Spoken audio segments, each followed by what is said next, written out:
अस्सलाम वालेकुम my YouTube family. सब कैसे हैं? उम्मीद है कि सब ठीक ठाक होंगे और बहुत खुश होंगे। ये है जी मेरी बेटी की ड्राइंग और मैंने सोचा कि आज का व्लॉग जो है मैं जज़ा की ड्राइंग से ही शुरू करती हूँ। ये उसने किसी मोबाइल पर बना हुआ देखा और फिर उसने ख़ुद ही इसको कॉपी किया। पहली अटैम्प्ट में देखें उसने सही नहीं बनाया, लेकिन दूसरी अटैम्प्ट में तो उसने मुझे हैरान ही कर दिया। खैर दोपहर का टाइम हो रहा था सैटरडे वाले दिन। मॉर्निंग व्लॉग मैं आप लोगों से प्रीवियसली शेयर कर चुकी हूँ, तो मैंने सोचा लंच की रूटीन भी शेयर कर दूँ।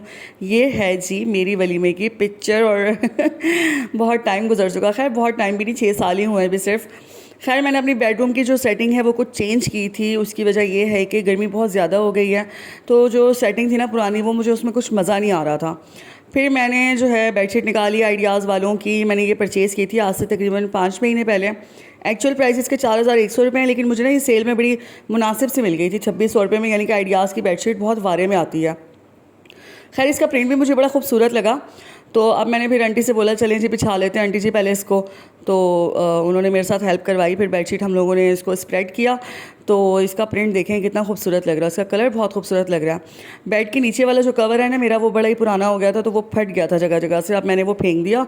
अब मैं एक नया लूँगी इंशाल्लाह। मैं सोच रही हूँ कि ऑनलाइन ही मंगवा लूँ कहीं से। और ये बच्चों की फनकारियाँ देख लें आप बेड पर। खैर हर बच्चे वाले घर में यही होता है, तो मैं सोचती हूँ कि जितना ज़्यादा रियल होना बंदा ऑफ स्क्रीन भी और ऑन स्क्रीन भी, तो उतना ज़्यादा अच्छा है। खैर उसके बाद फिर वकास साहब के आने का टाइम हो रहा था, तो मैंने कहा चलें लंच बना लेती हूँ। बच्चों ने तो कह दिया था साफ़ ही कि भाई हमने खाना नहीं खाना, जो रात वाला पिज़्ज़ा था हमें वही गर्म करके दीजिएगा, तो हमने वही खाना है। लेकिन फिर भी सालन तो बनाना ही था, ज़ाहिर सी बात है। मेरे हस्बैंड ने जल्दी आना था आज, और क्योंकि आज सैटरडे का दिन है तो मैक्सिमम 4 बजे तक उन्होंने आ जाना था। तो अब मैं यहाँ पे जल्दी जल्दी में, मेरी स्पीडें चेक करें आप। मैं ये सालन बना रही हूँ। हर ये मेरी स्पीडें नहीं है, ये एडिटिंग की स्पीड्स है। खैर उसके बाद फिर मैंने यहाँ पे सालन को जब रख दिया पकने के लिए, तो बच्चों को नहला धुला के उनको मैंने साफ़ सुथरा किया, कपड़े शपड़े चेंज करवाए। और फिर मैंने सोचा कि अब इनको, क्योंकि 1:30 बज चुके थे ऑलरेडी, तो अब इनको भूख भी लग रही थी। तो शिफा जो है वो ऊपर दादी के पास थी, और यहाँ पे ऑलमोस्ट मेरा सालन भी डन होने वाला था। अब ये भुनाई पे आया हुआ था, कढ़ाई टाइप में कुछ बना रही थी इसका। और फिर मैंने बच्चों का पिज़्ज़ा वगैरह निकाला, शिफा को ऊपर से आवाज़ दी, वो दादी के पास से आ गई नीचे, क्योंकि फिर 2 बजे जो है ना, मैं चाहती हूँ कि बच्चे जो है ना सुकून से वो सो जाएं। खैर आज के व्लॉग में बस इतनी सी बात है कि जो है ना, मतलब आप अपने आप को प्रायोरिटाइज़ करें, अपनी खुशियों को, अपने बच्चों की खुशियों को कभी कॉम्प्रोमाइज़ ना करें।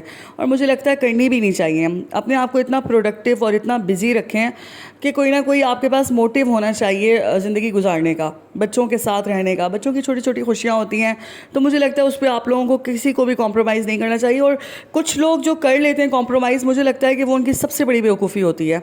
अपने आप को इतना प्रोडक्टिव बनाएं कि आप उस खुशी को कॉम्प्रोमाइज़ करने के बजाय उसको अचीव करें। आपको ये एक होना चाहिए हर किसी को कि जो है ना, मतलब इसको कॉम्प्रोमाइज़ करके लेट गो करने के बजाय मैं उस खुशी को अचीव क्यों ना कर लूँ। तो खैर ये मेरा छोटा सा व्लॉग था, और यहाँ पे बच्चों का जो है सोने का टाइम हो गया था, अब 2 बज गए थे। तो मैंने फिर बच्चों से कहा कि चलें जी अब सो जाएं। फिर शाम को उठते हैं तो फिर बच्चे कायद साहब आते हैं, तो ना फिर ना फ्रेश नहीं होते मेरे बच्चे। तो खैर फिर अब यहाँ पर हम लोग सो गए थे, मैं भी साथ ही थोड़ी देर रेस्ट कर रही थी।